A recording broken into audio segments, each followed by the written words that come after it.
High ছোট্ট সোনামণি, কেমন আছো? নিশ্চয়ই ভালো। তো দেখো, আমরা কিন্তু অনেকগুলো বর্ণ শিখলাম। অন্তস্তীয় জ, বয়বিন্দু র, ল, এর পরের বর্ণ তালব্য শ। তো দেখো, আমাদের কিন্তু লেখা শেখার পাশাপাশি উচ্চারণগুলো ঠিক করে করতে হবে, তাই না? কি বলো? তাহলে আমার সঙ্গে বলো, বয়বিন্দু র, ল, তারপরের বর্ণ তালব্য শ।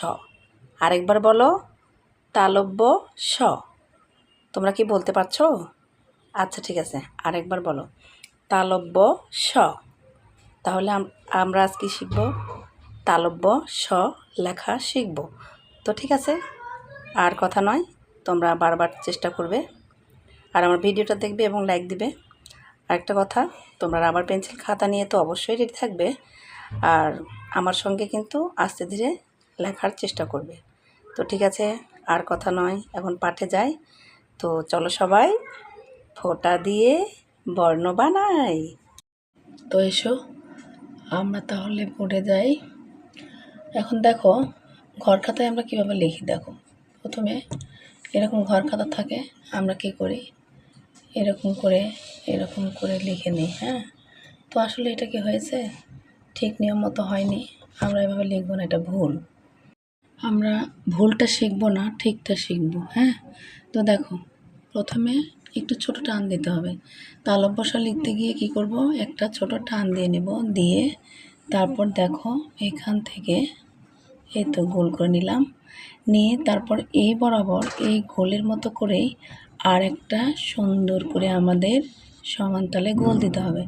হ্যাঁ, দেওয়ার পর তারপর দেখো এই তো উপরে তুলে তারপর নিচে নামাতে হবে। উপরে তুললাম, তারপর নিচে নামিয়ে এই তো আবার উপরে তুলে দিব, দিয়ে দেখো একটা মাত্রা দিতে হবে। এই তো আমার তালব্য শ হয়ে গেছে, নিশ্চয়ই তোমাদেরটাও হয়েছে। তো এটাই রাইট। এতক্ষণ আমরা ঘর খাতায় করলাম, দেখো ফাঁকা জায়গায় কেমন করব।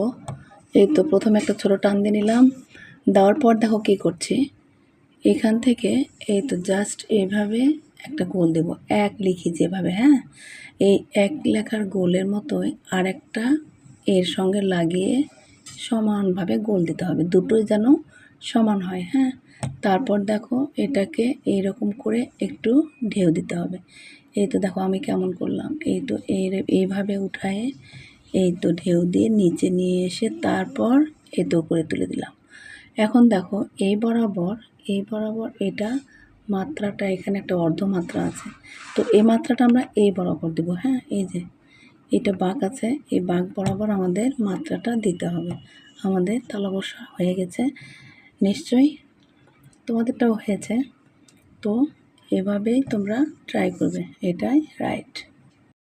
আমার ভিডিও থেকে তোমরা যদি কিছু শিখতে পারো, তোমরা যদি কিছুটা উপকৃত হও, তবুও আমার চ্যানেলটাকে সাবস্ক্রাইব করবে এবং নিশ্চয়ই একটা লাইক দেবে। ঠিক আছে, ততক্ষণে সবাই ভালো থাকবে। টাটা।